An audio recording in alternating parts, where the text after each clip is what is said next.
नमस्ते दोस्तों, स्वागत है आप लोग का हमारे यूट्यूब चैनल में। हमारे चैनल के आगे बढ़ाइए, अपना प्यार दुलार आशीर्वाद दो।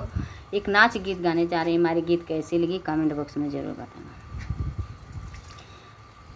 बगिया बोलेला माया नवा तनी उड़ई दना नदी, बगिया बोलेला माया नवा तनी उड़ई दना नदी, तनी उड़ई दना नदी, तनी उड़ई दना नदी, बगिया बोलेला माया नवा तनी उड़ई दना नदी, बगिया बोलेला माया नवा तनी उड़ई दना नदी।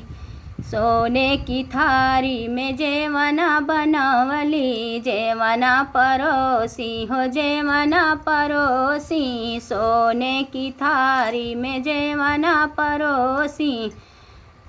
घर माया मैं मोर सजनवा तनी जेवई दना नदी, घर माया मैं मोर सजनवा तनी जेवई दना नदी,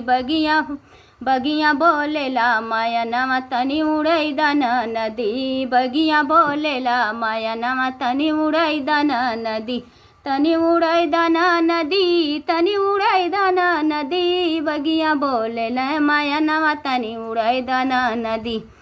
बगिया बोले न माया नवा तनी उड़ई दना नदी। सोने ही लोटा में जल भरी धैली, सोने की लोटा में जल भरी धैली, जल भरी धैली हो जल भर धैली, तनी घोटई दना नदी, तनी घोटई दना नदी, घर माया मैं मोर सजनवा तनी घोटई दना नदी, घर माया मैं मोर सजनवा तनी घोटई दना नदी, बगिया बोलेला माया नवा तनी उड़ई दना नदी,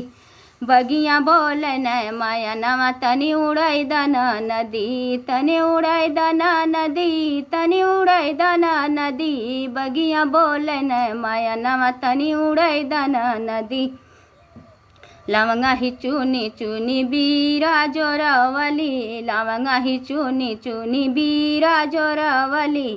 तनी कुचई दना नदी, तनी कुचई दना नदी, घर माया मैं मोर सजनवा तनी कुचई दना नदी, घर माया मैं मोर सजनवा तनी कुचई दना नदी, बगिया बोलेला माया नवा तनी उड़ई दना नदी, बगिया बोलेला माया नवा तनी उड़ई दना नदी। फूल ही चुनी चुनी से जिया सजावली, फूल ही चुनी चुनी से जिया सजावली, तनी सोवई दना नदी, तनी सोवई दना नदी, घर माया न मोर सजनवा तनी सोवई दना नदी, घर माया न मोर सजनवा तनी सोवई दना नदी, बगिया बोलेला